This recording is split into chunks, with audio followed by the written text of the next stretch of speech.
Thank God it's Friday. You're listening to TGIF, the horror movie podcast that brings you all the casual conversations about your favourite or not so favourite horror movies with your host, me, Kat.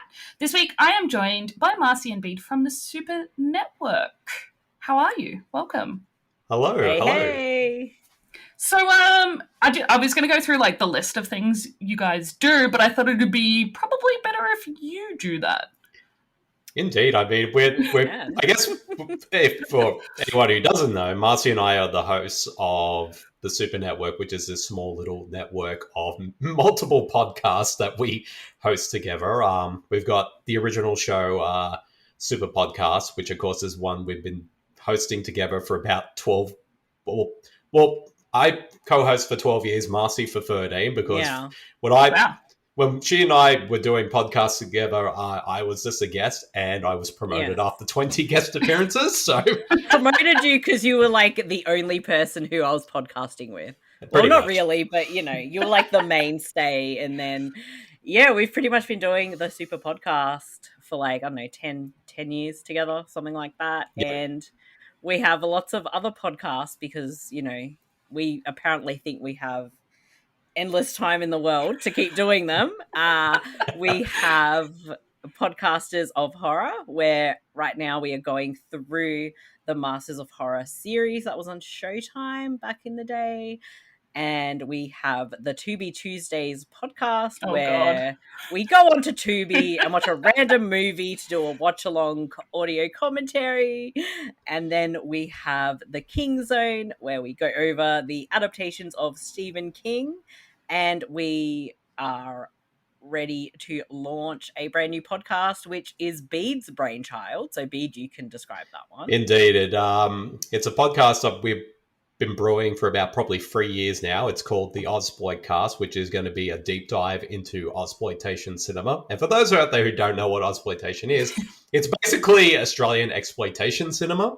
So we're going to cover it from the very beginning right up till today. So I think it pretty much officially launched in 1970 and is still going strong to get today.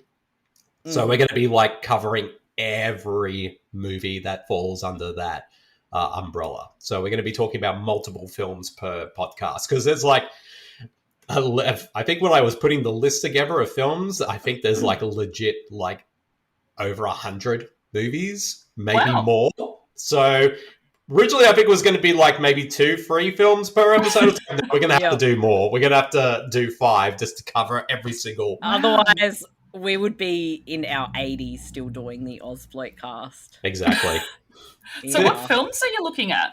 I guess in terms of horror, everything from the sex comedies to thrillers, action films. But I guess in terms of horror, I think at some point we will definitely cover classic Aussie horror films like Razorback, Wolf Creek, Patrick, and those are kind of the big main ones. But there's also some other ones in there that I know Marcy and I are excited about, because a lot of people don't really know of these movies, and they're kind of more sort of underrated gems. So we're definitely excited just to, again, talk about those movies, but also bring them into the consciousness so that, more horror fans can check these movies out.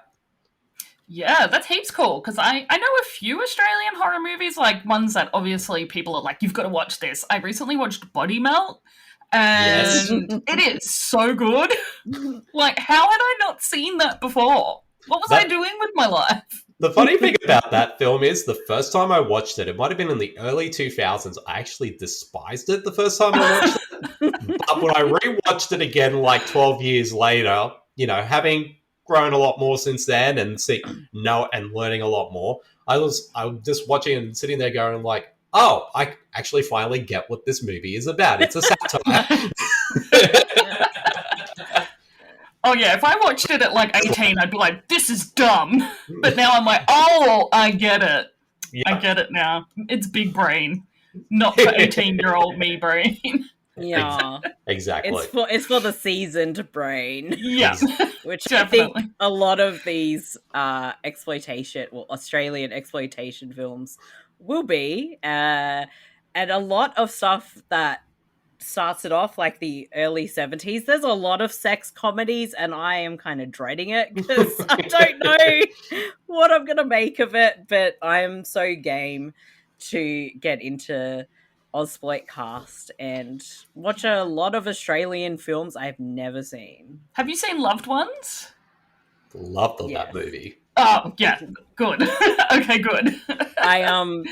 I have a very good experience with The Loved Ones because I went to a special screening before it came out with cast and director, writer Q&A, and I got to meet everyone and Wow, all that's so that cool. stuff. And yeah, very, very like, what's the right word? It's a movie that holds a special place in my heart. So Oh, yeah. always love The Loved Ones. And we won't be talking about that on No. our Ozploitcast for a Why long not? time. Not for at least like 3 Oh. years because it's fairly recent. Oh, yeah, it's like early to mid 2000s, wasn't it? Yeah, about late I think it was 2000s, yeah. 2009 or Yeah. something, Yeah. I think. Because I remember Yeah. definitely being out of school when I saw it. And I think my younger sister, like the next one down from me, she hates horror movies, but she was like, Catherine, you have to see this movie. It's called The Loved Ones. And now when I think about it, I was like, Emily, you hate horror movies, and this is probably why. It is The Loved an Ones is extreme. why. It's an extreme horror movie. Yeah. It goes Just- into some dark places. It's just so odd that she'd tell me to watch that. I don't know. She saw a movie and was like, oh my god, it's so scary. And But you would horrific. love it, You though. better watch it. I was definitely into Amazing. horror at the time, so that's probably why. Yeah. So you both, is that you guys? Yeah, chose- we both chose. you both chose Yeah. to discuss an Australian because there's so many different places we can put this movie. We've got fantasy, there's some horror genre mixed in, a little bit of like urban legend mixed with fables, mixed with drama, and yeah, it's just really incredible. So why did you both choose Boys in the Trees? I guess why we chose it is because we felt like this is a film that's kind of in the past few years is kind of slowly coming into the consciousness in terms of people who love horror.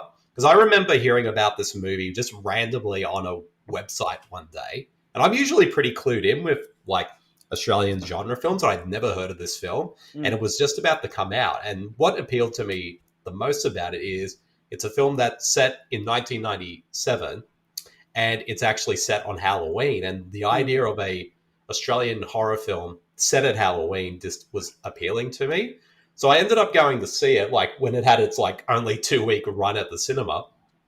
And I mean, I'll say what I thought about it in a bit, but once I did see it, I was like, people need to know about this movie. So I told Marcy, Yes. you saw it, and what were you expecting when I told you about it and then eventually watched it?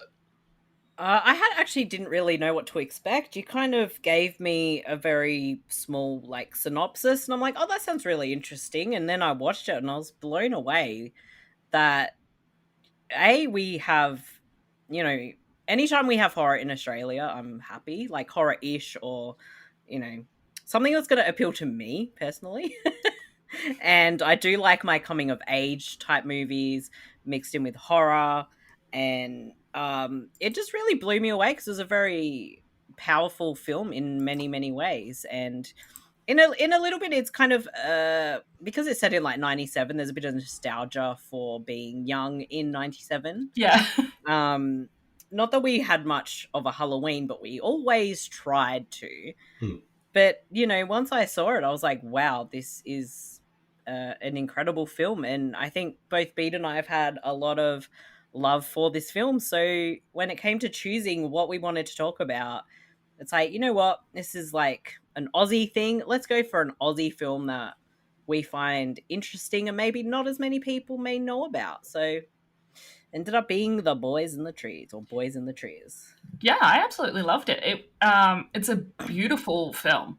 Absolutely stunning. And it was, I don't know, because I was, 8 or 9 in 97. And so they're talking about all this stuff, and there's the music, and it's just such a, hit me right in the young kid heart where I was just like, I want it to be 97 again.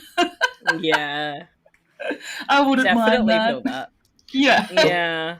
Well, Things were so much simpler back then. yeah, I mean, like Marcy, like I have a lot of nostalgia. That's the feeling I had through this whole film, was that nostalgic vibe, because 97 was one of, that year I just got into I was 13 years old, finally got into high school. And so that kind of first year of being in high school was a very informative one for me and helped me shape as a person, like in the years afterwards. So watching this film, it just, all that sort of feeling I had, even though the experiences of the characters, and we'll get into them as we do the episode, are like, as the story progresses, like even though their experiences are different from mine, I still felt a lot of, I could relate to it, like what was going on with their personal struggles, like their hopes, their dreams, and just that. And I think that's one of the things I loved about the film, is that really captures both that time and place and feeling really well.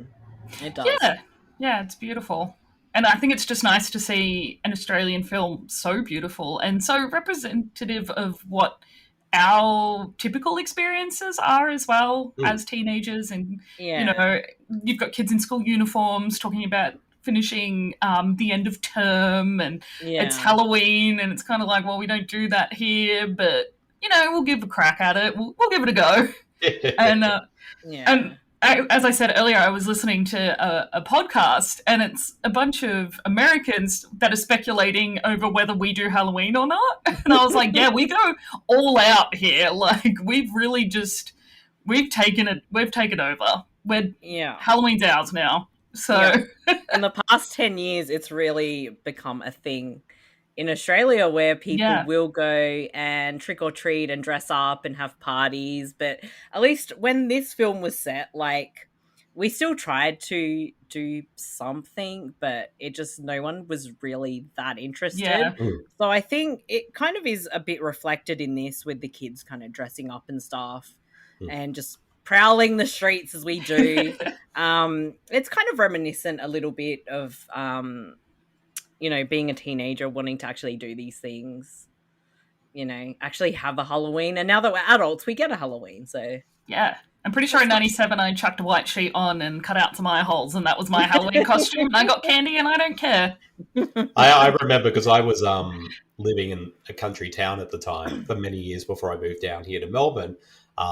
Pretty much, like, I remember going my first couple of Halloweens, and I would go with my siblings and go around to a few doors.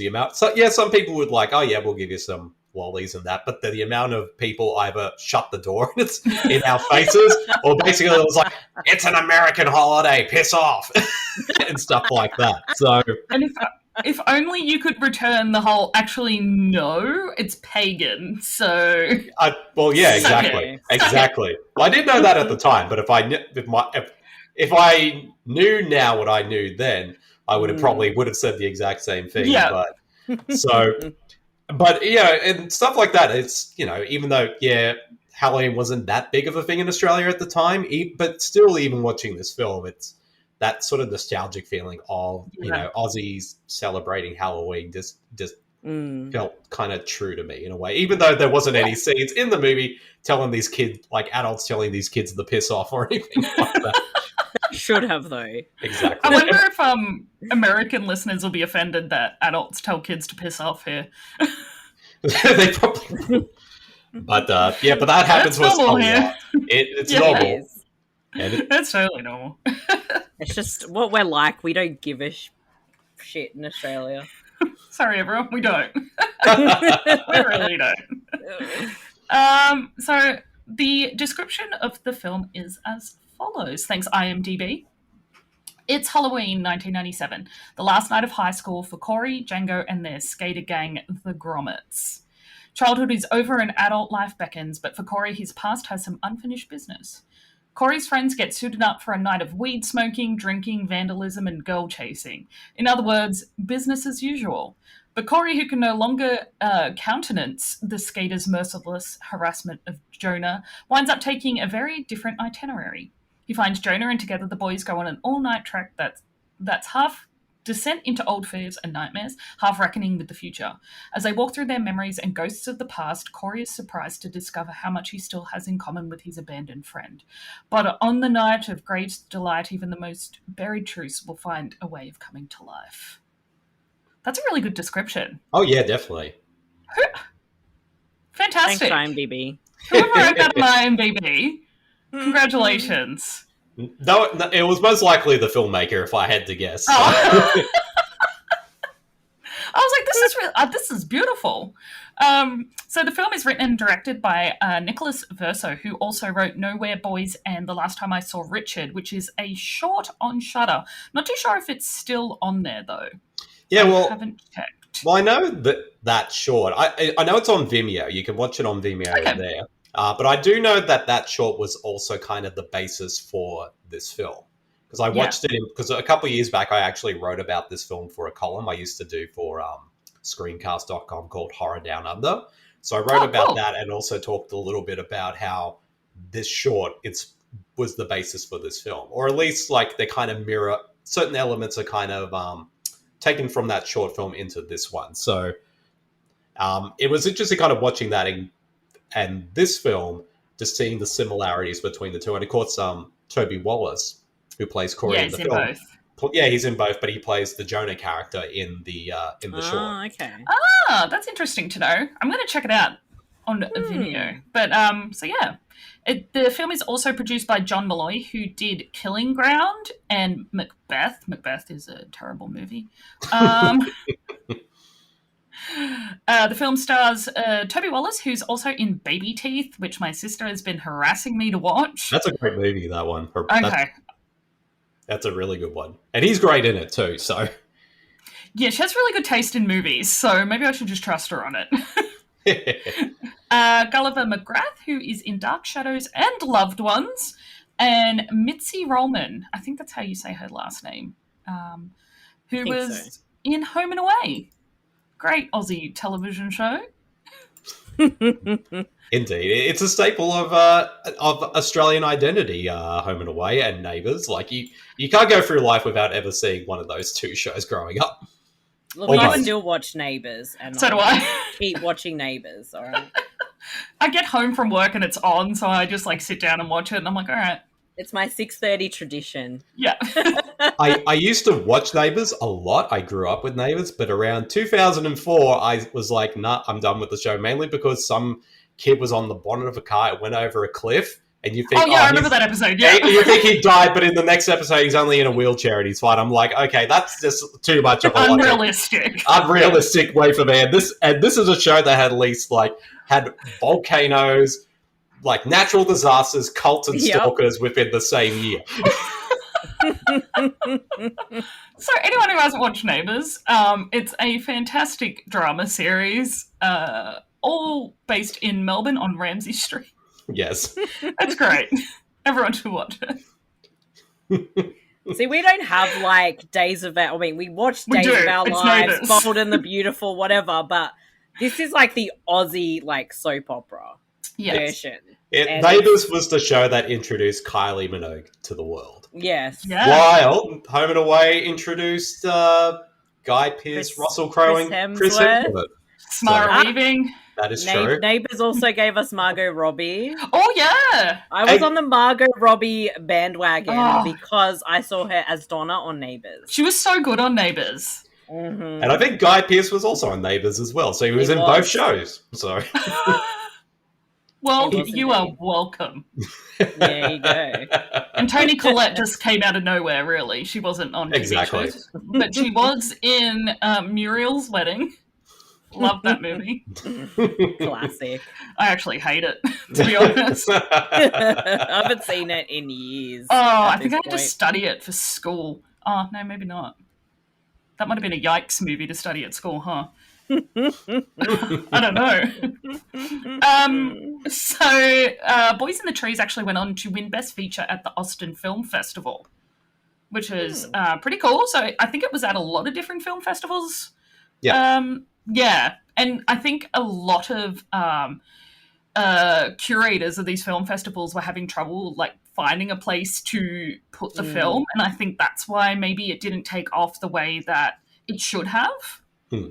Yeah, because it's a movie that it's what they would say is a genre mashup. Like it's not like one thing. Like you were saying before, Kat. It's a mixture of horror, drama, like teen film, like it and fantasy. Like it sort of mixes all these elements together to create its own thing. And I can definitely see, like, you know, some people, like, it's definitely like distributors in that, or even at film festivals, like, where do we put this movie? Do we put it in the what do I do? horror? Do we put it in the horror section? Do we put it in the drama section? But I think but I can understand that, like, you know, aspect. But I think that's what makes this film so unique as it is, because it is like so many different things. And usually something like this, like one section would overwhelm the other. But I think having all these elements together, it actually feels cohesive as a whole, and it doesn't, and each aspect actually works. Yeah. It really blends together the different genres that it takes on, but it actually works really well because they do complement each other. So I can understand, like, it is hard, like, how would you define this film? But, like, for me, I would say it's more like a kind of horror drama coming of age story. It almost reads like a young adult fiction to me as I watch it. I was like, I could read this as a book easily. 100%, yeah. Yeah. Definitely.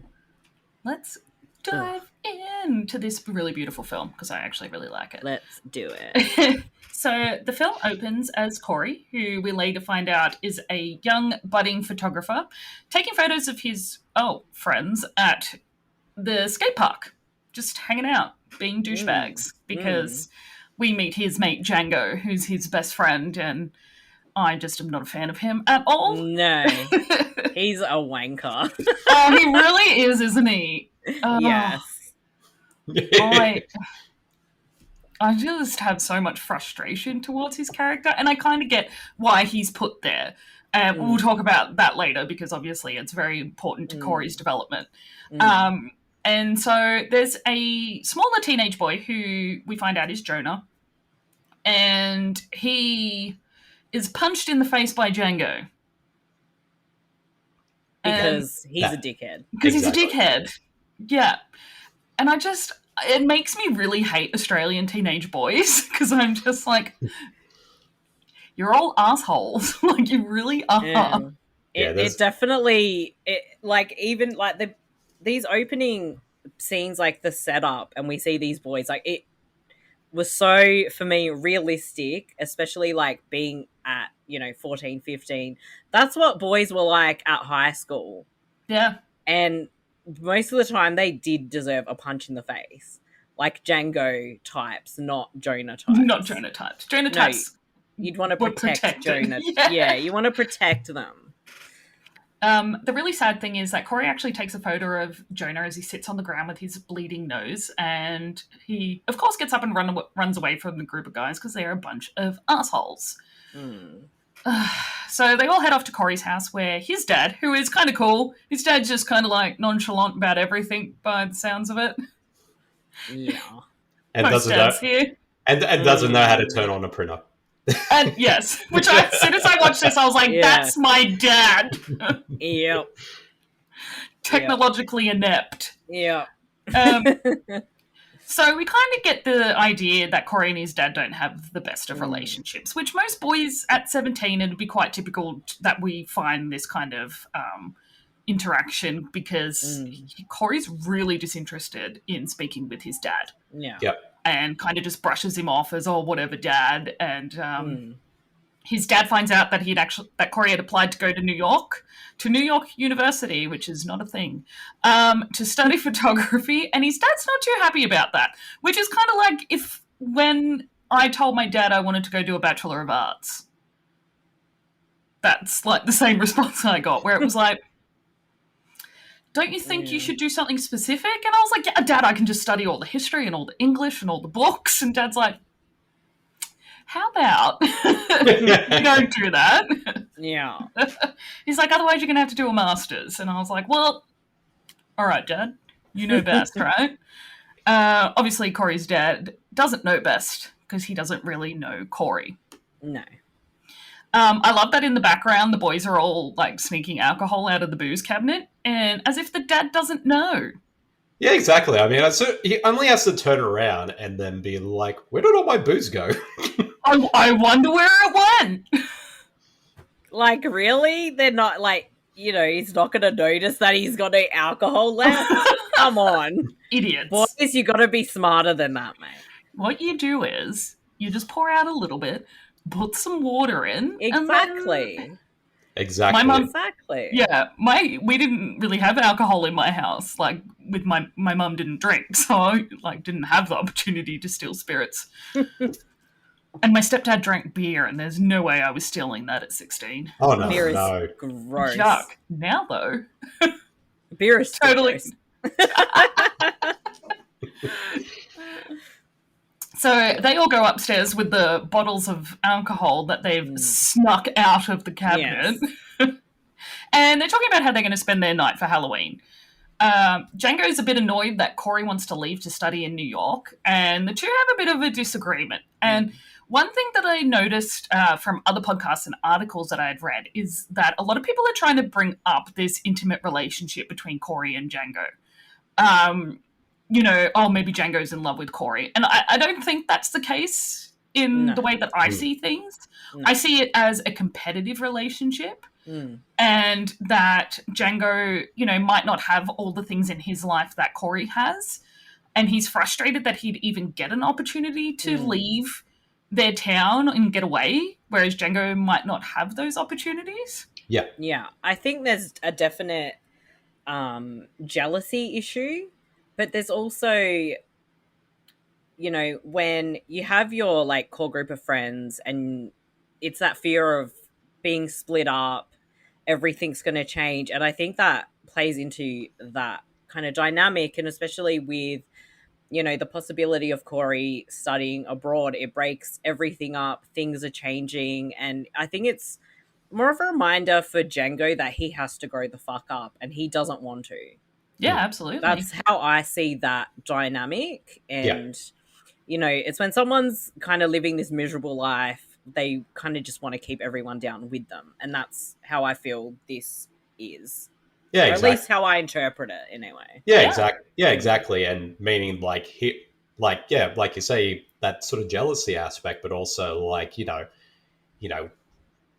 doesn't want to grow up. He just wants to party, hang out with his friends, and do all the stupid shit that they want to do. And, and of course that causes this animosity between the two of them. And so that's kind of, and then some way I think some people could relate to that. Some kids want to just hang out and party, and others want to actually get out of the town that they want to live. And we've all been in instances like that. And I think this scene really does sort of show that in a way that is very relatable on some level.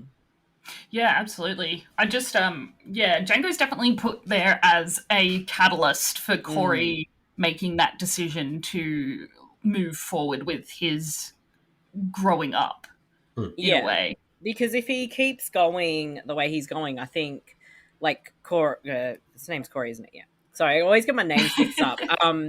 That Corey doesn't want to end up like Django if he doesn't actually be proactive in his life and what he wants. Yeah, absolutely. Django's a loser. Django's a dick. Fuck off. Fuck off, Django. So Corey, who's trying to fit in with this whole Django wants me to be one of the boys thing, he throws his application in the bin, which is really upsetting because, you want your protagonist to get in there and succeed. So in a little bit of a sulk, Corey goes into his dark room to develop some photos that they took during that day. Yeah. Django follows him in with this shit excuse for an apology and compliments Corey's photography, kind of try to build that relationship back up and repair that from that disagreement that, Django's noticed he fucked up. He grabs a photo of Jonah with a bleeding nose and says, this photo has a date with the photocopier. So we see that later on in the film, which is quite sad because I really like Jonah in this film. Yeah, He's really endearing. You really form a bond as you watch this film with Jonah. So these scenes, like him being like, "Oh, we got to photocopy this," like, fuck off. Like, don't do that. And Jonah is just this very precious boy, and I think there's a lot of relatability, especially if in school you were kind of that outcast who got picked on. Which for me in school, that was me. Not that anyone, photocopied pictures of me and put them around the school. I was just like, classified as one of the losers. Oh yeah, I was a loser, but I just didn't go near anyone. Yeah. I was like, I'll just stay away from everyone. Keep myself safe.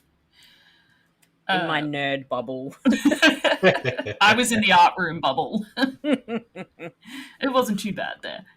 I really love this scene because there's this montage of them all getting ready and they're putting on like their wolf masks, which is a motif that we see throughout the whole film, this whole concept of them being a pack of wolves and unruly and kind of crazy and scary.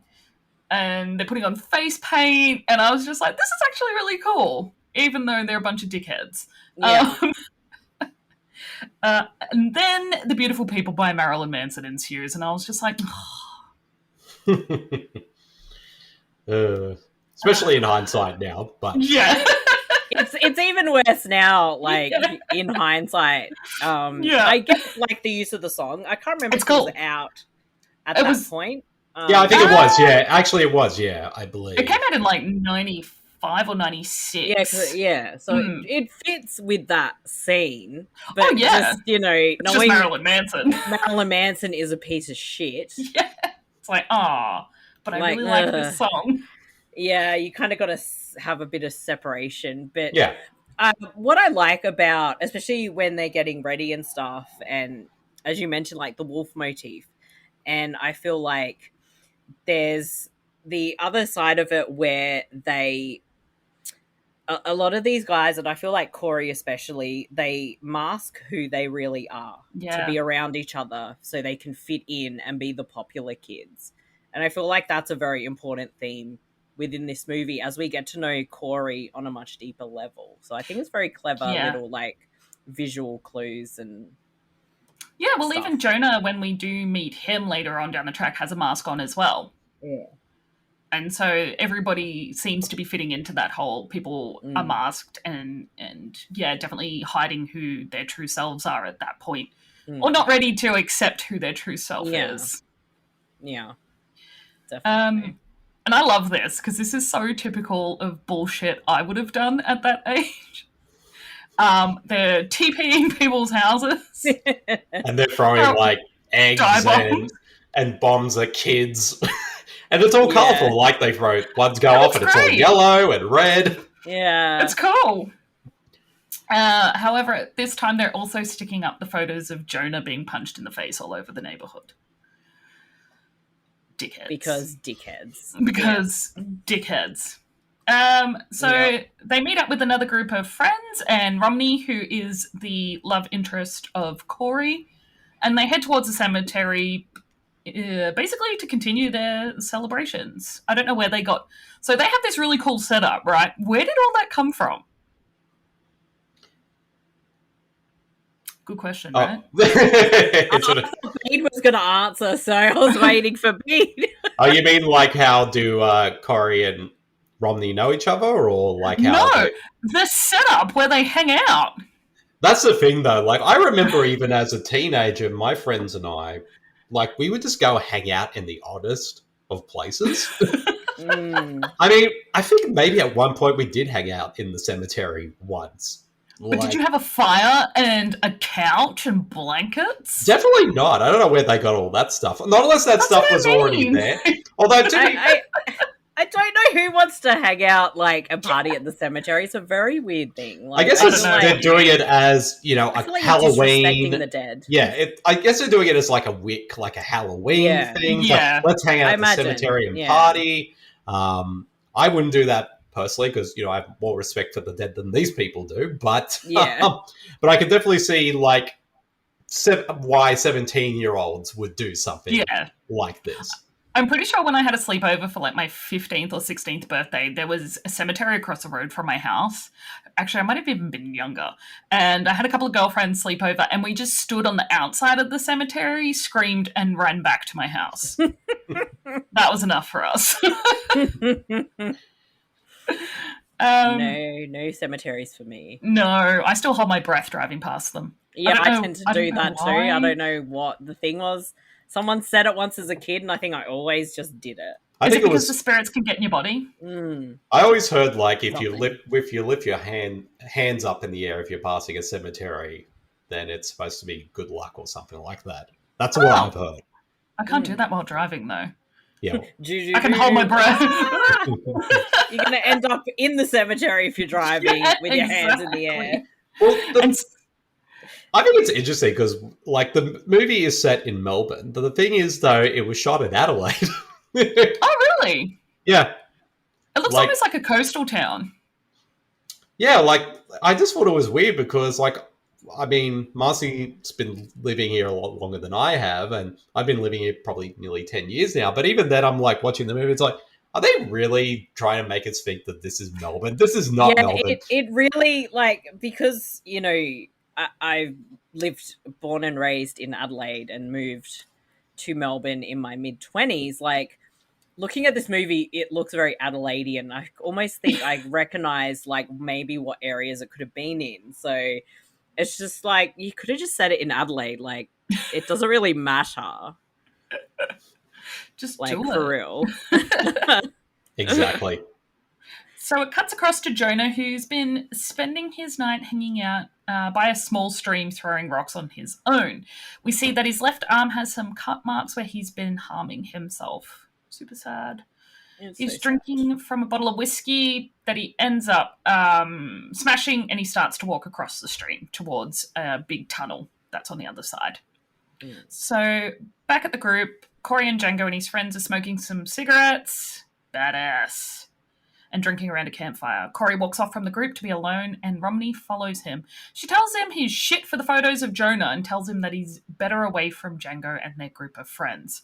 Is she like the only voice of reason in this Yeah, film? definitely. Apparently. Because it's very obvious, like, when he's around her, he's trying to basically... His personality is reflective more of, like, what Django and the other guys have. That sort of tough, Yeah. like, oh, I'm here to do drugs, have sex, and stuff like that. But Romney is the one who kind of sees through that bullshit and Yeah. really sees that, oh, that's not really you at all. So why are Yeah. you pretending to be Yeah. someone else? And Yeah. And you definitely see that kind of behavior in teenagers. I think that's just across board. Yeah. To My fit group of in guy with the friends are pack. like that. Yeah. Yeah. Just assholes. Yeah. Like, be the biggest douchebag you can be because that's cool, apparently. Oh, I hope that teenagers are slowly changing in that in that respect, because Yeah. honestly, if I have teenage boys and they act like that, they're getting smacked. I don't care how old they are. Go to your room and stay there. Like, I've got a younger brother. He must be I think he's 22. I'm not too sure. And even if he just says even like a snarky comment about his girlfriend, I'll be like, what did you say? Yeah. Are you going to talk about women that way in front of me? And he's like, Mm. no, I'm sorry. I'm like, yeah, you should be. You shouldn't talk like that. Exactly. So And then just give him the backhand. oh no, just threaten. That's enough for him. He's like, oh, don't hit me. And I'm like, yeah, Cruising for a bruising. yeah. There's a 10-year age difference between us, so he's learning. So Django, being this antagonist, basically set to like bring Corey down constantly, interrupts the conversation with the joint and offers Romney a toke. Corey's a bit discontent with the entire situation, and he gets down and just leaves. Yeah. He walks through the neighborhood where he's tearing down photos of Jonah, ripping them as he goes. So obviously we're seeing that he is remorseful for what he did. Yeah. And, listened to Romney and was like, okay, well, I'm a dickhead. Yeah. I shouldn't have done that. No, not at Yeah. all. which is nice. I was like, okay, well, at least you know that you're accountable for that. That's nice. Yeah. He finds Jonah skating alone in the skate park, doing some pretty cool tricks. I thought he's a really good skater. Yeah. He was a skater boy. He was. So back at the cemetery, Romney leaves. She's got to go to work. She works at the local petrol station, and Django and the others leave as well. And so that's kind of the last time we kind of actually see between the two groups. So we can see like Corey's journey and then Django and the wolf pack together. So when spotting Corey, Jonah loses his balance and falls off his skateboard, smacking the back of his head on the concrete. Corey runs over to help him, and Jonah fakes passing out. Which I thought was funny, because I thought that Corey was going to give him like CPR. Yeah. And I was just like, oh, that'd be such a funny joke. Being like, you kissed me, now I'm going to tell everyone. Corey makes a comment about Jonah's mother dying, but realizes how horrible that was and apologizes to Jonah. To make amends, Corey agrees to walk Jonah home safely, which I thought was nice. So we can kind of already see that they have got a relationship. They know each other, and, you know, it slowly develops that we see how much of a friendship they did have. Yeah. There's a big sense of like familiarity. It's not just the boy that gets picked on and the bully. There's definitely, you already sense there's something deeper. And I think I cut you off, B. Yeah, I was going to say, like, what I like from here and for the rest of the movie is, like, Corey is trying to put up both these fronts of being that kind of Django asshole-ish character, while also showing his true self when he's with. And so basically he sort of goes back and forth between these two kind of personalities, but of course, like, you know, Jonah kind of just sees through that as well. And I just like that sort of like how Corey kind of struggles with that through the rest of this film. Like, does he want to be his true self, or does he want to be what his friends expect him to be? Yeah, we do see a lot of that duality where he's like, do I be a jerk in this situation, or am I being nice? Like, it's like a conflict that we see him going through, and he's just like, oh, you can see him retreat from being a jerk in some situations throughout the film. So Jonah takes Corey through the woods near their house, near both their houses, and to the tunnel under the stream from earlier. He tells the story of two sisters who dreamed of having knights save them. The sisters grew apart after the older one started becoming interested in boys. The younger sister wandered off into the same tunnel where Jonah and Corey are standing, and somehow the young girl became a ghost. As the boys leave a tunnel, a man dressed in white appears and walks to the edge of the tunnel. What I really like about this scene, and of course, as the film progresses, we'll find out that a lot of these stories that, you know, Jonah tells Corey are obviously metaphors about things that they're personally going through.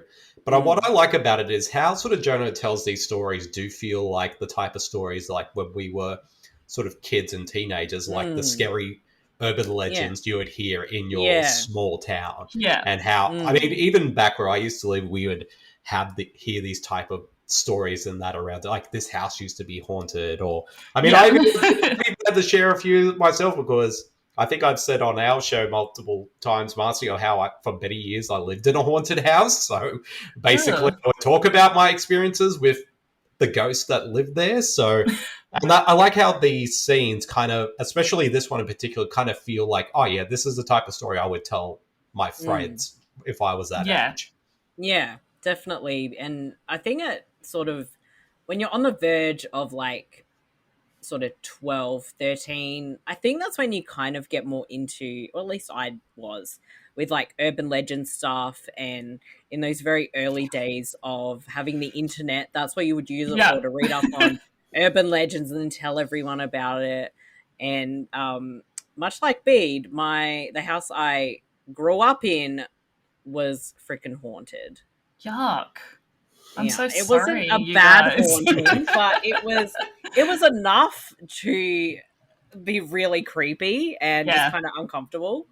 Uh, I mean, the ghost in my house, like, I won't go into any of the stories, but I know the ghost in my house was a mimic ghost. He would like to mimic people's voices.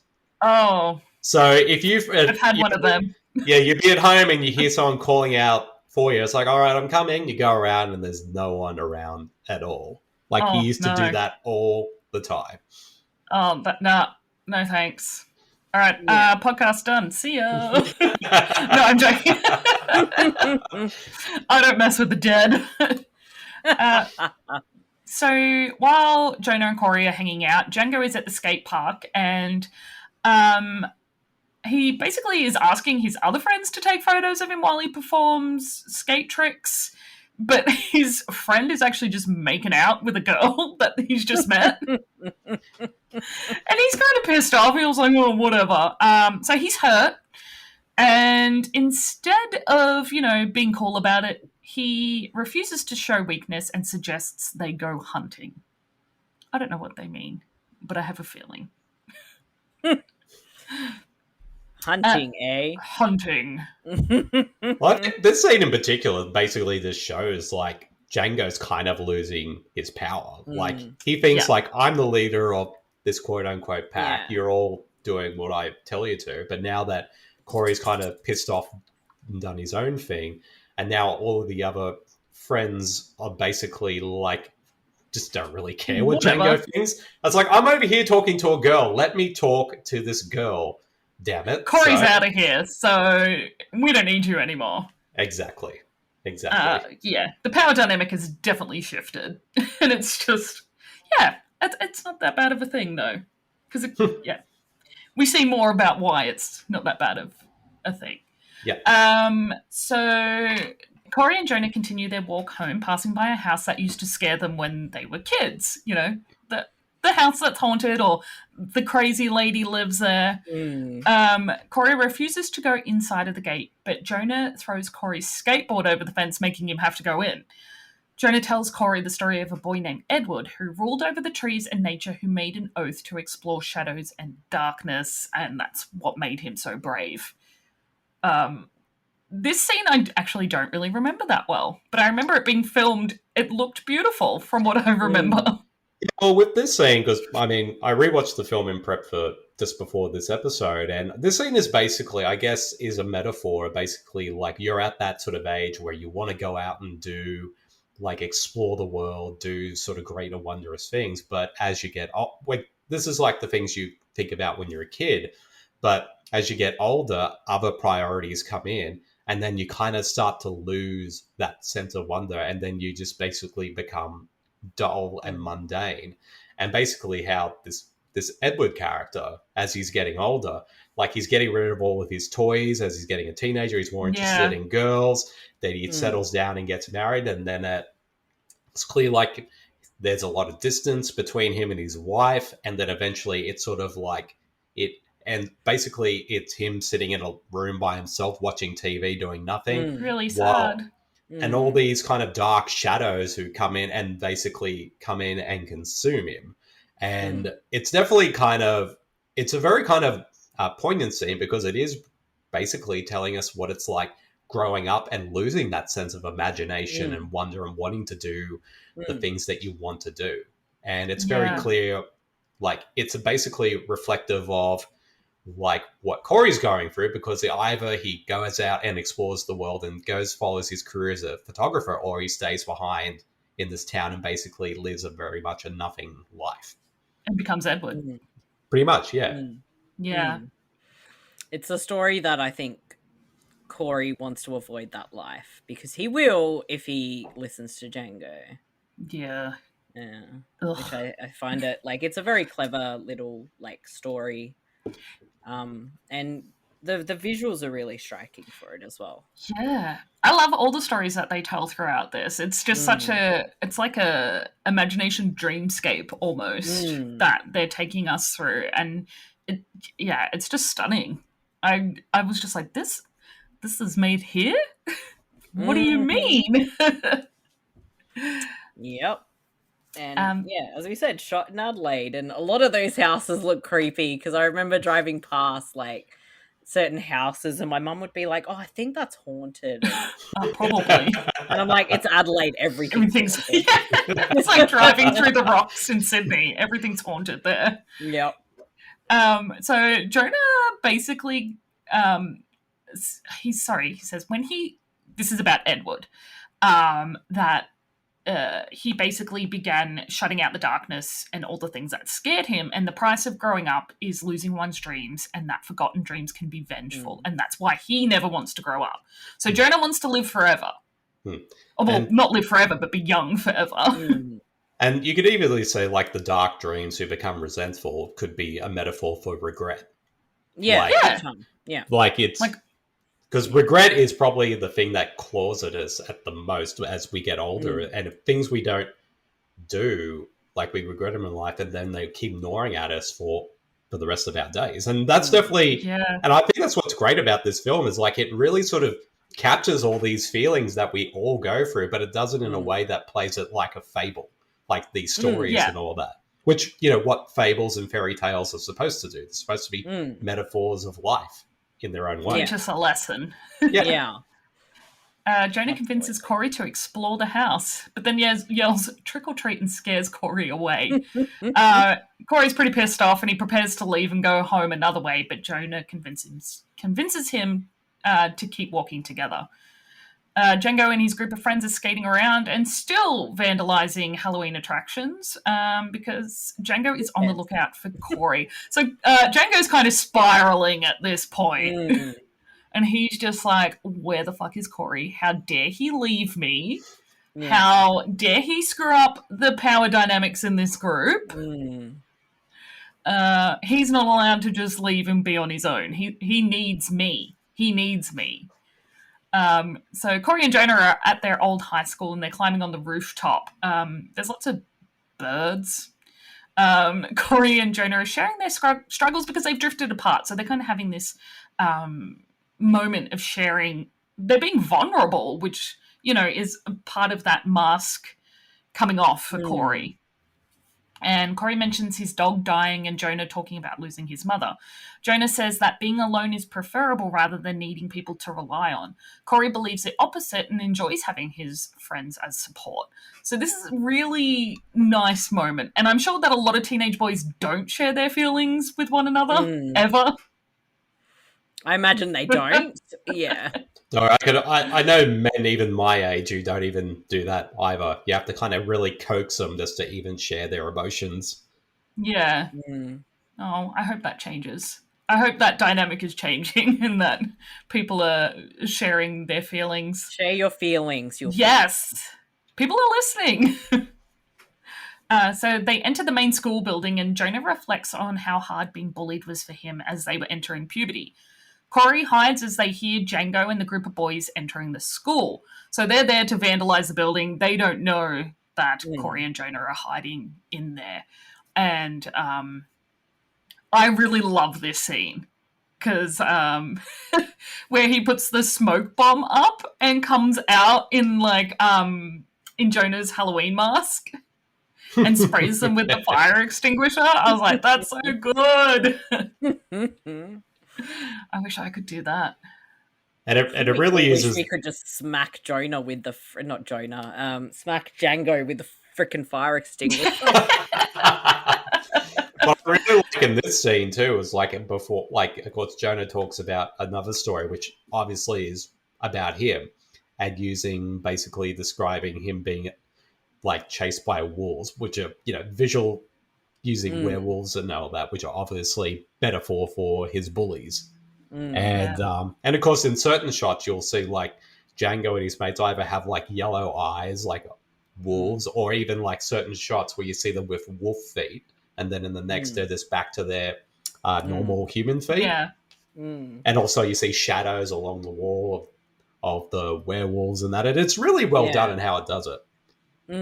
Yeah, I like that they continue that throughout the film as the transformation kind of signature in a way. Yeah.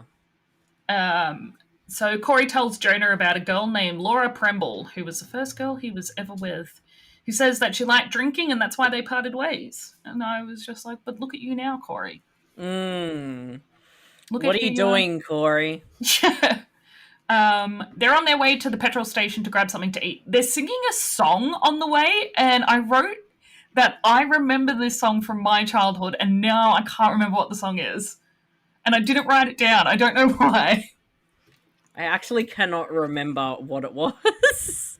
Because I watched it. I rewatched the film a few weeks ago, but it's not that fresh in my memory. Yeah, I watched it on the weekend, and I was just like, why didn't I write down what the song was? Yeah, I'm kind of curious too, because I wish I knew what the song was. Like, I'm looking at trivia now just to see what it could be, because sometimes it'll pop up there, but it's not really sort of giving me the answers that I'm looking for. I'm going to find it tonight. After this recording, I'm going to go onto Netflix and I'm going to skip to that scene and I'm going to find it and I'll let you know, because as soon as I hear it, I'll remember. Yes. So Romney's working at the petrol station, and her and Corey are just talking about their lives, what they want to achieve. And Corey admits that he feels guilty for leaving Jonah behind for popularity and to be friends with Django. Romney, who is incredibly frustrated with Corey, yells at him that she wishes that all boys would just grow up. Don't we all?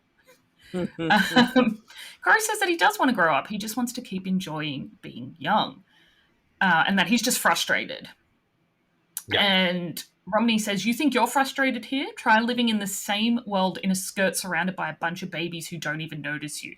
Why can't you guys just grow up? Girls do. We just stand here waiting while you guys are stuck with your head in the trees. And that's the honest truth right there. Oh, yeah.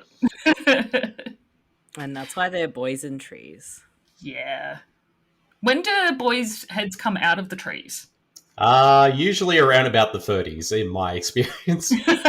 I was going to say never, but... well, it depends. Like, sometimes my head can be still in the trees at certain things, because, I have to keep that childhood innocence about myself in some capacity in there while living life as a grown-up. What I love about this scene, though, is, and we haven't really talked about the soundtrack to this movie, just being amazing and really absolutely captured, because it's basically like, songs that came around from that period, mixture of Australian, international songs and that. But what I like about this scene that made me, I just loved, and the fact that they put this song on the soundtrack, is they put It's All Right by E17 in this scene. That was so nostalgic, that song. It was like playing in the background. And for those out there who don't know, E17 were this boy band from Britain in the early 90s. And they kind of mixed singing and rapping, but they were kind of very more socially and politically driven as a boy band compared to others. And the song It's All Right was like a big #1 hit in Australia, like maybe a year or two prior. So I thought it was funny that they, out of all the songs which feature like alternative rock, it's like, oh, here's a song from a British boy band playing in this scene. There you go. But just looking at the soundtrack, we have artists. We have Spiderbait, great Australian band, everybody. The Presidents of the United States of America, Dinosaur Jr., Gary Newman. Yep. Bush, Pendulum are on here. Now, I have loved Pendulum for as long as I can remember, but I did not know they were around in 1997. What the hell? I love that. Rammstein, The Mavises, E17, Garbage, Leonardo's Bride. That is, yes. That song, even when I'm sleeping, was basically the love song of 1997, 1998. Yeah, definitely. Wendy Rule, Yoko Ono and Porcupine Tree. Porcupine Tree I love. And Wendy Rule. So, like, it's a pretty freaking good sound. That's just the official original motion picture soundtrack, because obviously we do have there's some Tori Amos in there as well, there's Marilyn Manson, a couple of other different artists as well. I know the director Nicholas Verso, he actually has a playlist on Spotify that has all the songs that are on from the original soundtrack, but also songs that he actually considered for the film, and it's got like Silverchair, Tori Amos, Metallica, like, so I guess ones that he was thinking of, like he wanted to put in the film, either probably he couldn't get the rights to, or maybe they were too expensive to use. But he did say it's like the songs from the actual film, but also alternative songs that could have been in the film. It's on Spotify, so it's easy to. I'm gonna have to check it out. Yeah, Because I'm gonna I have to look at miss this too. 90s like rock, like Australian rock anyway. I miss Silverchair when they were good.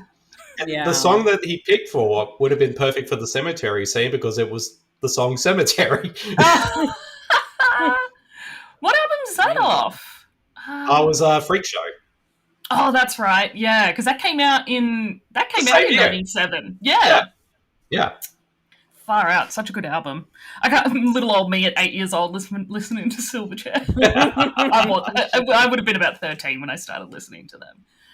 But yeah, the soundtrack for this is just phenomenal. And I think that a lot of Australian filmmakers just do a really incredible job at like choosing appropriate music for their films. It just blows my mind. I suppose in a way, like how they were able to get most of these songs because Mushroom Records like produced the film, and of course they were a record company, so maybe they were able to get like a lot of the songs for this film. The fact that they got Glycerin on there, I'm just like, Yeah. how? At the time, that would have been one of the biggest songs of the decade. Yeah, and each song actually works well with the scene that it's played in. It's almost like it does. Like it fits each scene. Like even the scene where basically like Django and that when they're going around looking for Corey and destroying stuff and all that along the way, they play Rammstein, and that song suits that scene really well. Oh, what song was it? Let me just check. I keep wanting to say Do Huss because that's their most well-known song, but I know it's not it. Yeah. It's Angle. Yeah. Which I think is actually Angel in German. Look, I don't know German, so Neither do I. I don't know. It sounds right. So unfortunately, Django and his little posse catch up to Corey and Jonah and Romney at the petrol station. So he says, we've been looking for you. Jonah is hiding outside of the store, thankfully. And he basically sees Corey and Django laughing together until Django tells Corey that they vandalized Jonah's mother's tombstone and that they need Corey to take pictures of it. Yeah, that's horrible. Fuck off. You have to be and fuck off. You'd have to be a special bit of an asshole to kind of go and do that to someone's sicko. Yeah, to someone's mum's grave. Like that's just not on at all. No, it's horrible. It's disgusting. Yeah. Thankfully, Corey refuses to be cruel, and him and Django get into a punch-up. So Romney discreetly calls the cops from behind the store's checkout, and basically Django knocks Corey to the floor. But Corey refuses refuses Django's apology when he does give one, and just gets up and leaves. As he should. Yeah, absolutely. Yeah. It's like I'm tired of your shit. I'm out. So yeah, exactly. Yeah, and that's like another part of his like character arc where he's just like, do I want to be that person anymore? I'm rejecting that person that I once was. Maybe the old me 12 hours ago would have done that. Who knows how long Corey's been sick of Django shit? I would say probably a while at this point. Yeah, because it's come to like a precipice of like pissed off. Yeah, absolutely. It's boiling over. Yeah.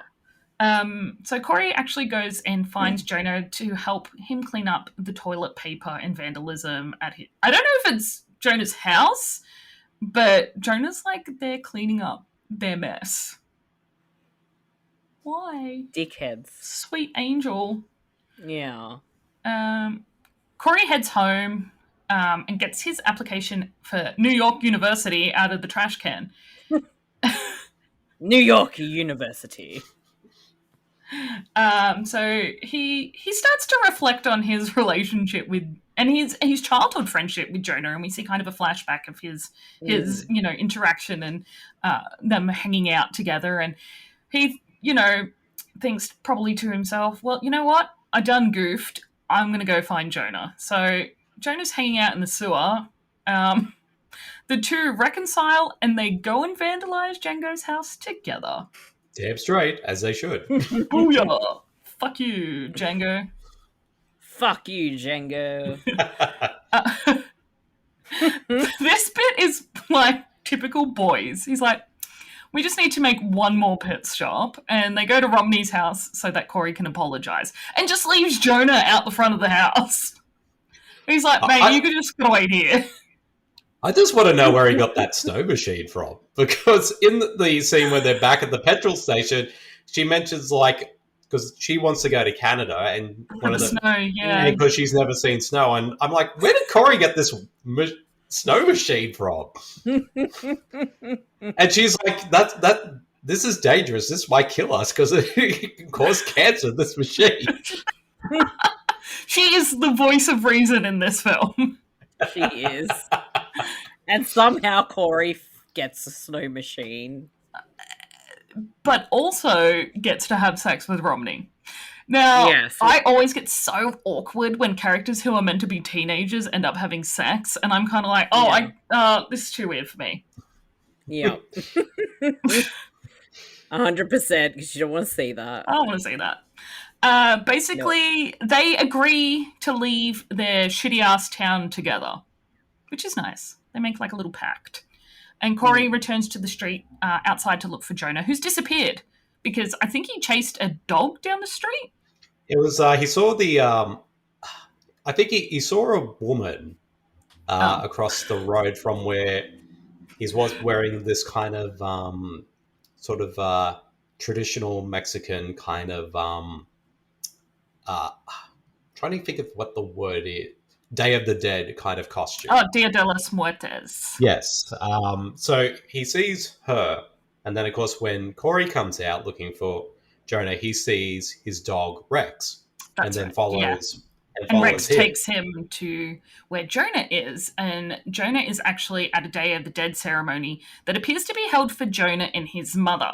Now, I know this is meant to be Halloween, and I'm not too sure when Day of the Dead is, but I have a feeling it might be in the first week of November. No, that's Cinco de Mayo. I have to look this up. I'm pretty sure it's November 1st or something. Yeah. Well, I guess if we term of how long the events of this night happen, I guess this is past midnight now. It could be past midnight. Yeah, absolutely. And on the Ofrenda... 2nd of November. Yeah. So it's heading into the... Oh, yeah. No, it is. Okay. Yeah, it's heading into... Sorry, I just doubly checking. Yeah. And I don't know... So, I don't know if they're doing the Dios de los Muertes because Jonah is perhaps Mexican, and his mother maybe? Because there's a couple of photos on the Ofrenda, the ceremony thing. Yeah. I guess, that's the thing I kind of love about this film is some of the events actually happening or not. Some are pretty obvious, but this one in particular, I'm sort of thinking is this scene actually happening, or is it when we find out what actually is up with Jonah, is this kind of almost, because throughout this whole film he's being chased by this man in white played by First Nations, Australian First Nations actor Trevor Jameson. And he's this, follows him around, and we're not sure who he is at first, but it's pretty obvious once we get towards the end who he's meant to represent. And I feel like this is that sort of scene, him and also these people are kind of closing in on Jonah. Yeah. And I think Jonah knows, something's up. Something is up. But I think this is a really cool scene because you got... I believe that is Wendy. Could be completely wrong, so forgive me. That is Wendy Rule who's doing the singing. I was reading that earlier, and I wish I took a note of it. Yeah. But I know that whoever did sing it learnt Spanish. Yeah. To be able to sing that song. Yeah. And then Trevor Jameson, of course, does this really cool rendition of Lives, Lightning Crashes, which I'm shocked is not actually on the soundtrack. I know it's only it's such a good it's such a good song. It's such a good song. It's clear that he, Nicholas Verso wanted the song in the movie because it's on his big playlist of this movie, but I guess he couldn't get the actual song. Maybe he's always intended having the song in it, but not the actual original version. But it would have been cool to hear a full version of what Trevor Jameson sings, because how he sings it is very haunting and unique. I love it. And it's like how he sings it is almost like very like intimidating as well. Mm. Yeah. Mm. It's like very ominous. Yeah, exactly. Yeah. That's probably the best word to describe it. It's very Mm. ominous. Mm. Yeah, this is probably the first horror film I've seen where they've actually put an Indigenous actor in the film. I mean, there's been quite a few Australian horror films in the past, but this is definitely one of the more recent examples of Yeah. Yeah. of how Where they're not poorly portrayed. Yeah, exactly. Mm. Oh, besides Nightingale, that's a good one. That is a great movie. The actor in that's fantastic. I love it. I love both the main actors in that film. I digress. So I love this because they're kind of like starting to tessellate almost, and Corey's like trying to find his way in to find Jonah. Yep. And he spots him and kind of snaps Jonah out of this trance as he's watching this man in white sing, and says, we should get out of here. So they take off running away, and there's these shadow creatures like following after them, and Corey is running after Jonah because Jonah's run off, and he catches up and he says, who was that man? Who was that man? And Jonah says, the first time you meet him, you won't remember, but the second time you meet him, you'll never forget. Which I was just like, oh, how do you know that you met him the first time then? Yeah. Maybe because you don't forget him. It's very Maybe it's kind of like something it plays in the back of your mind, but then when you see him a second time, it's sort like, of, then you know. Mm. Or he probably only said it like basically that's how it was, what it was like seeing this man twice. Oh, yeah. Yeah, because he only, up to this point until that scene, he'd only met the guy twice. Was, at the petrol station and then at this party. Yeah. Mm. Some of these things sometimes just go over my head, and I'm like, oh, that didn't land. Damn it. I think Jonah's words are more telling in what happens towards the end of the film in regards to the man in white. Yeah, definitely. Mm. Oh, and we're getting closer to the end, and I'm just like, no. The shocking conclusion. Yeah. Then there's this really disturbing scene where Jonah just vomits this clear liquid everywhere. Yep. And I was like, oh, okay, that's where we're going. And the man in white appears again. He doesn't say anything, but eventually they're just surrounded by the creatures, and Corey saves them using his lighter and a smoke flare, and like gets them the hell out of there. Where did this smoke flare come from? Like these things, Corey can bring out a snow machine, a flare. Yep. I'm just going to carry. Mr. Verso. I think Corey might have secretly had a woman's handbag on him where you've got everything in there. He's just carrying a Mimco around with him. Yeah. Exactly. Because like as when you have a handbag and some of that, do you have something? And I look in my bag. Yeah, I think got so. that. Yeah. I've just magically got everything in my handbag. Yeah, I pulled out a stack of like a Post-it note stack the other day, and I was like, oh, Post-it notes. I don't know why or where I even got them. They're just there. And see, that is the magic of a handbag. Exactly. So I think Corey just had got a handbag. Yeah.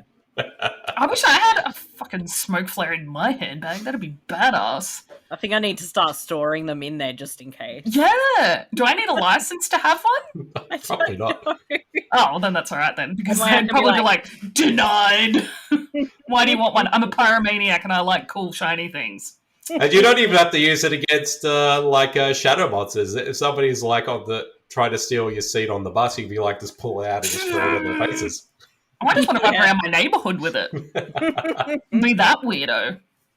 Yes. Nothing exciting happens in my neighborhood. Well, actually, think about it. Did they have like him and Django and all that? Did they have smoke flares when they were running around?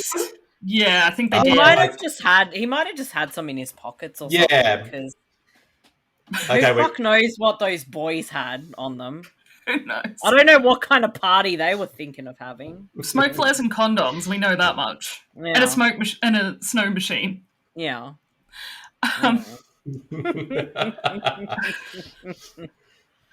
So ahead of them, as they're running through the forest, I'm guessing, like it's not really a forest, is it? It's the bush. Yep. And they spot this massive, beautiful tree covered in lights, and they begin to climb up the tree. And Jonah can see the man in white below them, and so he's saying, we've got to climb higher and higher and higher. We've got to get away from the man in white. And I just really love this scene.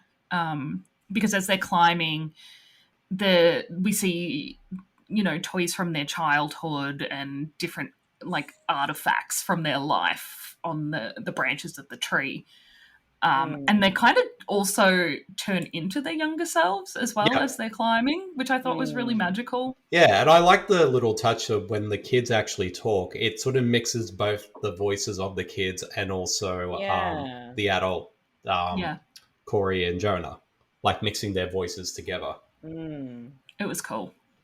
And I do love the scene because it's like, even though, they're teenage boys, they still have that sort of like that kid inside them. Like that childlike remembering what it was like to when they were friends as kids and what they used to do. Yeah. I love it. I love this tree. It's so cool. Oh, it's beautiful. Like the way it's shot and lit, it's just magnificent.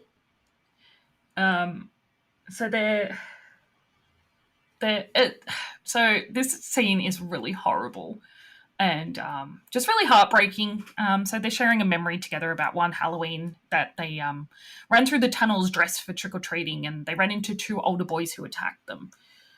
Corey managed to escape and left Jonah behind, and Jonah was molested by the boys. And basically, Corey refused to speak to him out of shame and embarrassment he felt because he left him behind and that horrible thing happened to him. And he says he wishes things could have ended differently and tells Jonah that he was his only real friend.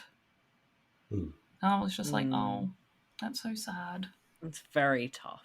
Yeah. Yeah. I mean, it's a beautiful scene that kind of shows like the actions of what Corey has been and what he's been feeling as he's going into as an adult is because of guilt and not doing more to have helped his friend. And again, out of sort of shame and stuff like that, he pretty much stopped being friends with Jonah. And I guess he's tried to find the solace with this other group of friends, but then he realizes like he has nothing in common with these guys. He doesn't have that same type of close friendship that he had with Jonah. Yeah. 100%, yeah. Poor Jonah. I know. So they climb down from the trees and they head towards the stream that we saw earlier where Jonah had been drinking. And Corey tells Jonah he's sorry for leaving him. And Jonah says that their night spent together has kind of made up for it. And Jonah points out a floating body in the stream. Corey realizes that Jonah has disappeared and that it's actually Jonah physically in the stream. And Corey dives into the creek and is trying to get him out and is, screaming for help. Corey tries to call his father, but his dad is asleep with headphones on. Corey's an absolute wreck, and it's really heartbreaking that Corey is reaching out to his dad, but his dad isn't listening. And I think that shows a lot about their relationship as well, where his dad is there, but not physically there. Yeah. Yeah, not emotionally there. For him to kind of listen to like him. The absent parent in that emotional sense. Yeah, absolutely. His dad's like, yeah, I'm the cool dad, but I don't really listen to anything you say. Yeah, which is very sad. Yeah.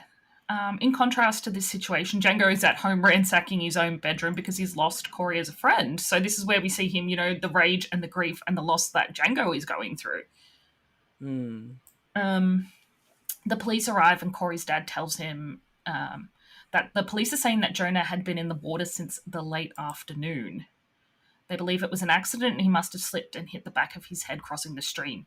Corey tells his dad he'd like to go fishing that weekend at the lake. It's just this is the only scene where I was like, this is really disjointed for me. Yeah. It's almost like it's kind of trying to repair that relationship with his dad by saying, "Yeah, let's go fishing." But it's like at the same time as like you just discovered your friend is dead. Like it feels like trying to do both these things at the same time. But it does feel disjointed and uneven. A little bit, yeah. It could have easily been done in the next part where Django arrives to comfort Corey, you know, and it shows a lot about maybe Django is also coming to terms with change because he reaches out first to amend that rift between them. Yep. Yeah. And then Corey kind of just lets it go and he cries and Django hugs him. And I was just like, it feels like it's letting go of those childlike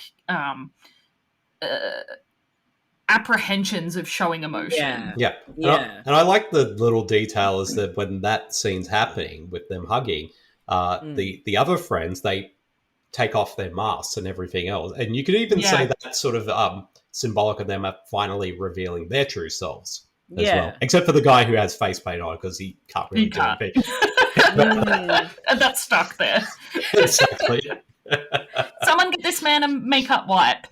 The interesting thing about this scene is because you see an ambulance, and I was just reading up trivia before, is that Nicholas Verso deliberately decided not to show any cars in this film. Yeah, I saw that. because he knew none of the car. He couldn't get any cars that were accurate to the period. So basically, he decided no cars appear in this film at all, and the only ambulance that shows up at the end. Which is surprising because it's filmed in Adelaide, and I'm pretty sure Adelaide has quite old cars. Yeah. Like where I live, you'd be able to find heaps of 1995 bombs. Yeah. But the thing I love about this film, even though it's set in 1997, there's a timelessness to it. If I didn't know this film was set in 1997, I could easily thought, it's set today. But, I mean, except for, obviously it's 1997 because you see a poster of the Crow City of Angels on Corey's wall. I love the Crow. Really, the sequel? It was popular then. It came out that year, so it's like, this movie came out, let's just put this on the wall. Well, I guess that's cool. Kids know it, right? Kids like the Crow, right? Yes. So they fast forward a year later and Corey is living in New York and Romney is living in Canada. They're speaking via video chat in 1998. Is it Is it really a year later? I thought this was many years later. No, it's a year later. Yeah. But there was no Wi-Fi in 1998. We had dial-up internet. We still had webcams. Maybe they had Wi-Fi in America. I don't know. We had dial-up. Yeah. We had, so you could connect a modem to something, and we still had webcams. And also he had a fancy MacBook, and I was like, MacBooks did not look like that until mid 2000s.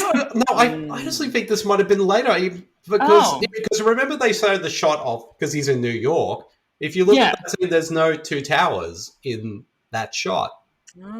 So it has wouldn't have been if they filmed. Oh no, because they could superimpose it, couldn't they? Yeah, they could have said it this is before 2001. I think this is years later. Maybe they might have looked up the year. I don't know. Because I always thought this was 10 years later or something like that. That was one of my thoughts, or at least maybe longer than that. Okay, that would make a lot more sense as to why they have A, Wi-Fi, and B, a fancy MacBook. That is true. All right, you're onto something. But I do like in this scene, even though, this is Corey going out living his dreams, if you look around his apartment, there's trinkets of all the things that from his childhood. Because in one of the last flashbacks, we see him and Jonah as kids, they were playing with this wolf and this sort of boy puppet, and they're actually there on the bookcase. And of course, you see a lot of other little trinkets like that. And of course, one of the big pictures on his wall is the picture of Jonah with the bloody nose. Yeah, which I thought was quite interesting that he chose that to hang in his loft apartment that he probably pays $1 million a month to live in. Exactly. He's working for The Voice, apparently, so he must be paying a lot. I don't know how much. He's working for The Voice? Yeah.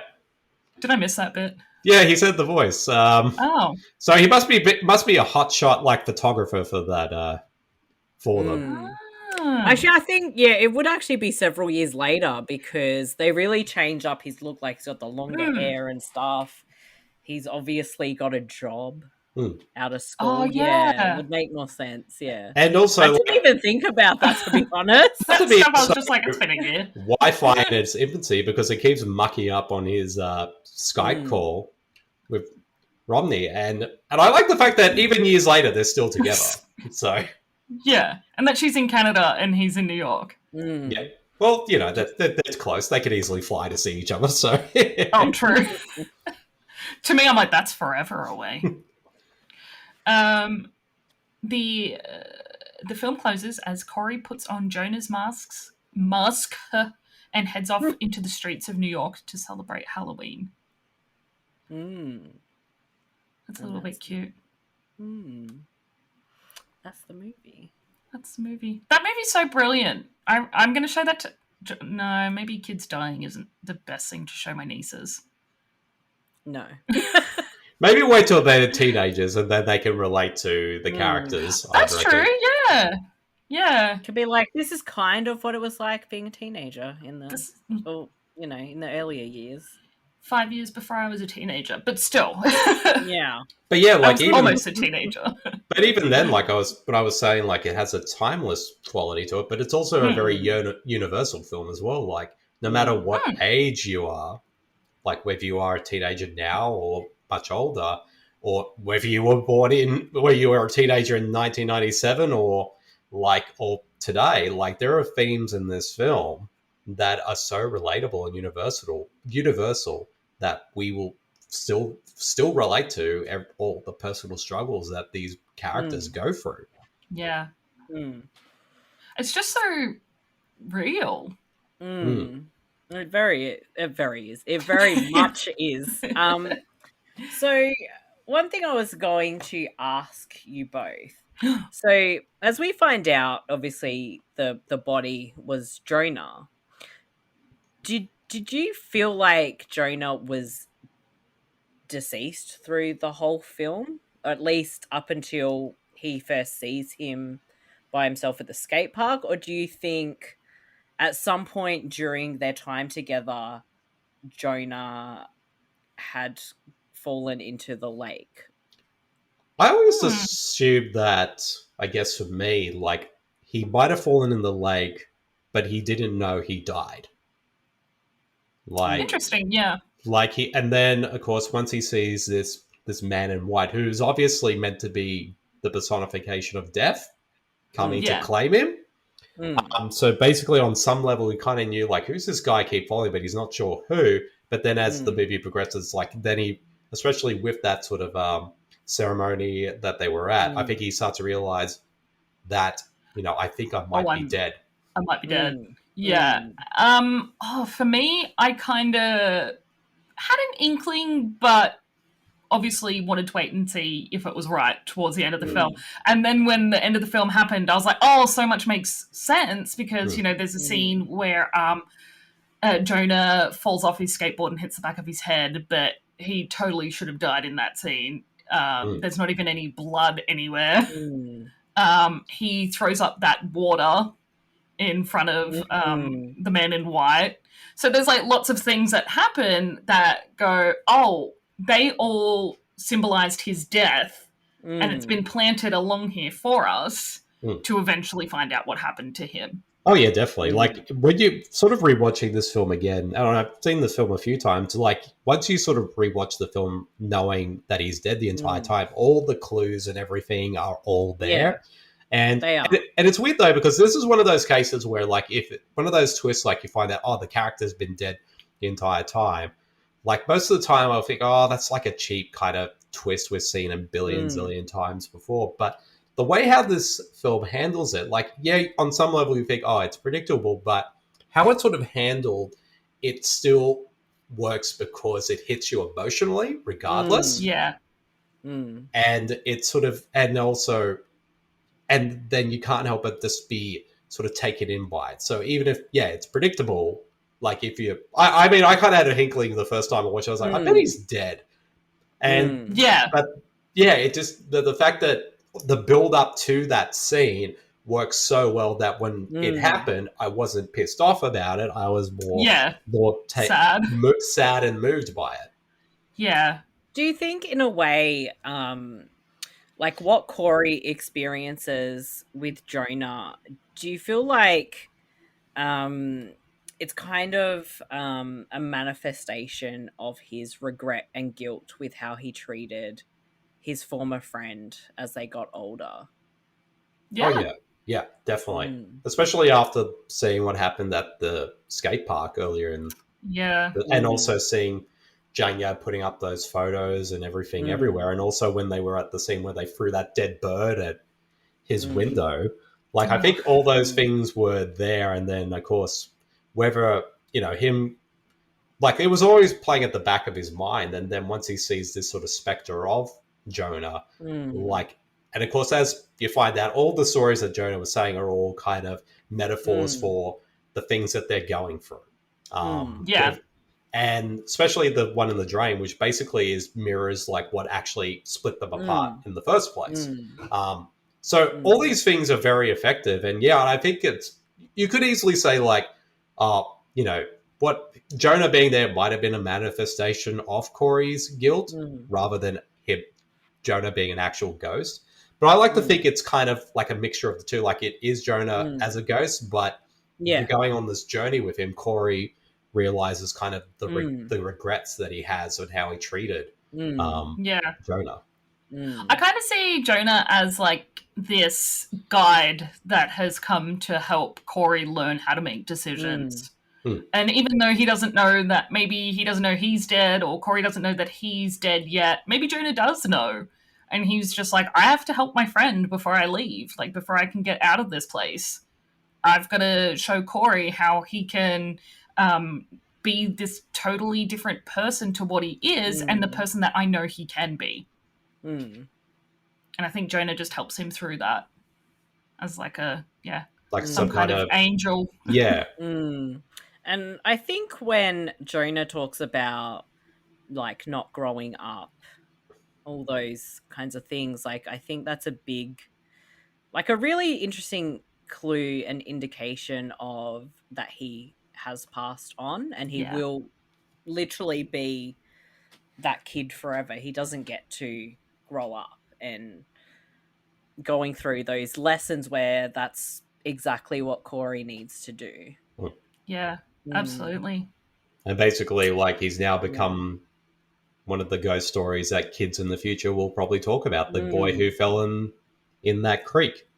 Yeah, that's so sad. It is very sad. Just beautiful storytelling. Oh, yeah. Beautiful storytelling. And, I'd love to see more of this director and writer's work. I know you have to check out that Shutter short. Yeah, I know he directed a movie that came out last year for the Sci-Fi Channel called Toys of Terror. It's like a Christmas horror film. Oh, wow. About killer toys. Wow. Okay. I'm in. That's a departure. Yeah, well, that's the thing. I saw like the trailer for it. I'm like, oh, looks like fun. And then I was like looking it up. Wait, Nicholas Verso, the guy who made Boys in the Trees, directed this. I need to see this right now. Okay, I'm adding that to my list. I made because my partner is in a band and they tour on weekends because they all work full time, and I think that's just so cute. So he's like away for like 3 or 4 weekends in a row, and I was like, okay, I'm putting together a list of movies that I have to watch while he's away. There's currently 30 movies on it, so I don't know how many. It just keeps growing, and I'm like, okay, this is the new watch list that I've got to get through. Or I just won't see him when he comes back, and I'll be like, sorry, I'm busy watching movies. Exactly. You just have to stand over there until I finish these movies. Yeah, look, I mean, it's got the Annabelle series on it, but... I watched the first one, and I kind of dig it, so... It's an underrated series. The second one is much better. The second one? The second one is fantastic. The third movie, I think, I really enjoyed the third film as well. And that's what I would say is a good introduction to give to kids to, if you want to get them into horror, because the main characters are kids. So, Hmm. and it's a like, possessed doll. but then it's like, they actually waken Annabelle, and then she decides, like, I'm just going to waken all these other things inside the Warren's room, and just like In their unleash all, museum. in the museum, and unleash all these ghosts and everything on these poor kids. I would love to go to that museum. Oh, I would too. It's shut. I actually did a podcast recorded with a friend last weekend, and it shut because it failed. Like it failed like a zoning. It got a zoning violation, whatever that means. Wow, so it okay. can't operate as a museum. So now it's shut Wow. down, and I was like, Well, remember when they were like, oh, we're going to move Annabelle from one building to another, and they did basically like a live stream. It's like, she's going to come alive and like and wreak havoc. And I thought that should be you know what, that should be the plot of one of the Annabelle films. Like they try to move her from one building to another, and then of course creepy shit happens. yeah, I know the Dybbuk box went to Zach Bagans Oh yeah. Oh. in his museum in Las Vegas, so it's Oh. there. I'm going there. Just Zach Bagans, I'm coming to Vegas. I want to find that museum that has Robert the Doll, which is No. No, I hate. Okay, so some friends of mine have went through this like Twitter thing where they were just watching all the Robert the Doll movies, and there's like 7 or 8 of them. I watched all of them, and I was just like, "You are nuts!" And I love the enthusiasm. That original Robert the Doll, like, because it's so old and stuff, it just freaks me the fuck out, and I Oh don't. yeah, I bet. I never want to look at it. I've never watched Like, it. I never want to visit the real one. No, I heard it's I on would- Tubi. it is. Oh yes. But if I ever saw like the real Robert the Doll, the very real life Robert the Doll, I don't want to see it because it just freaks me out. I would go face to face with Annabelle because she's just a fucking Raggedy Ann doll. You can hug her. Yeah, Robert the Doll looks like that. What was it? What's that thing from Lift Off? That kids show? oh, the whole EC with the no face. Mr. thing. Squiggle? no. Oh. It does look like EC from Lift Off. Was it EC? Yeah, From Lift Off. Oh, I know it. Yes, okay. Oh my gosh, I he forgot basically about that has doll no. until now. That doll has no face and no hair. It's terrifying. Why did And it's they got like like a us watch smack- that as kids? There was a lot of scary stuff. No! We, as kids, you had like the Ferrells, Johnson and Friends, and I loved Ferals. I love the Ferrells too, and also Mullygrubs, and like the things that feature in these shows are legit nightmare fuel.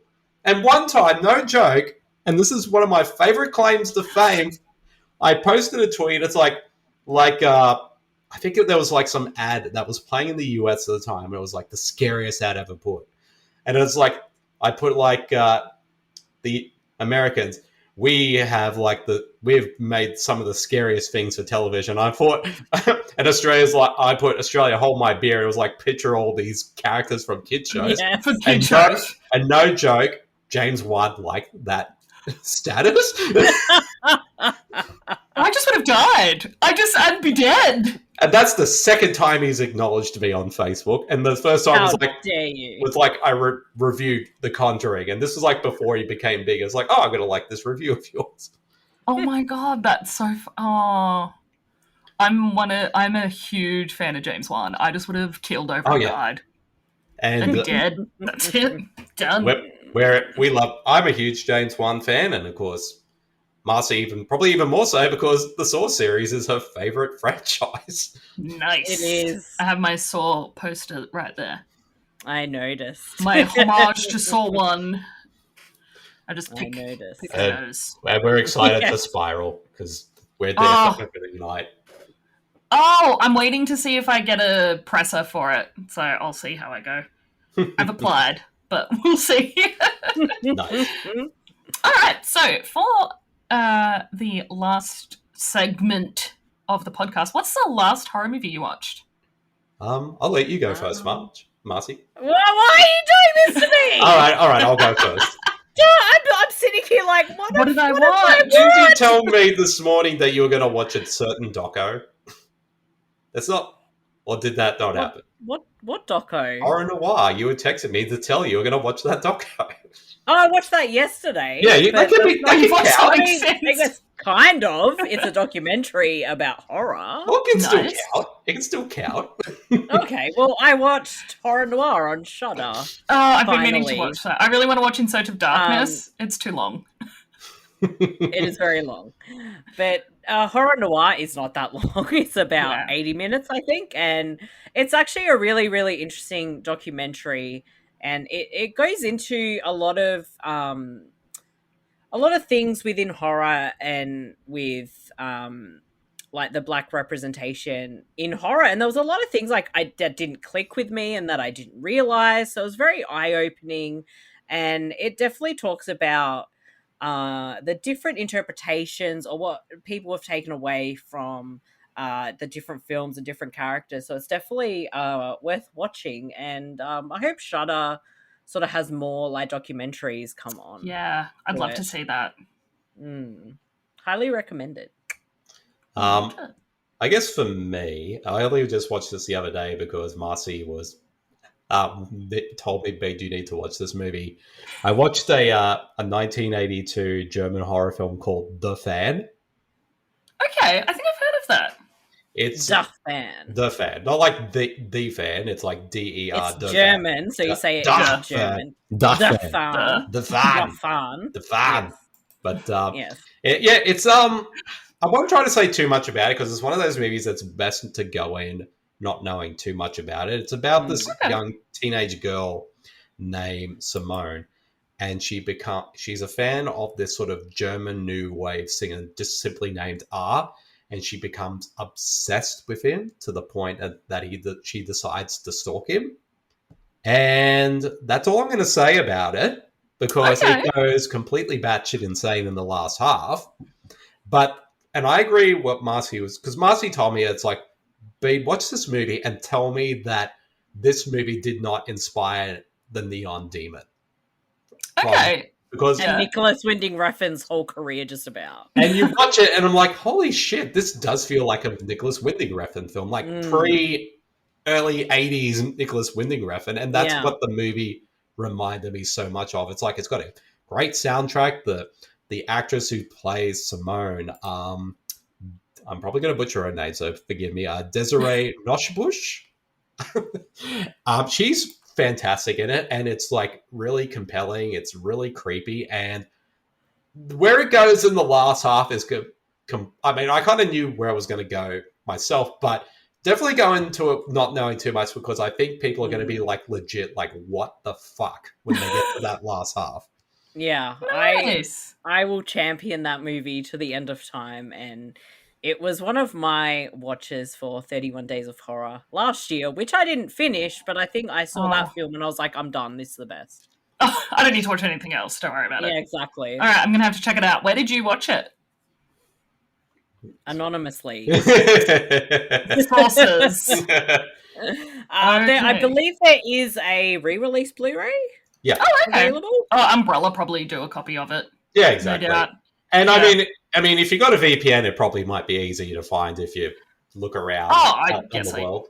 So VPN World streaming out there. services. yes.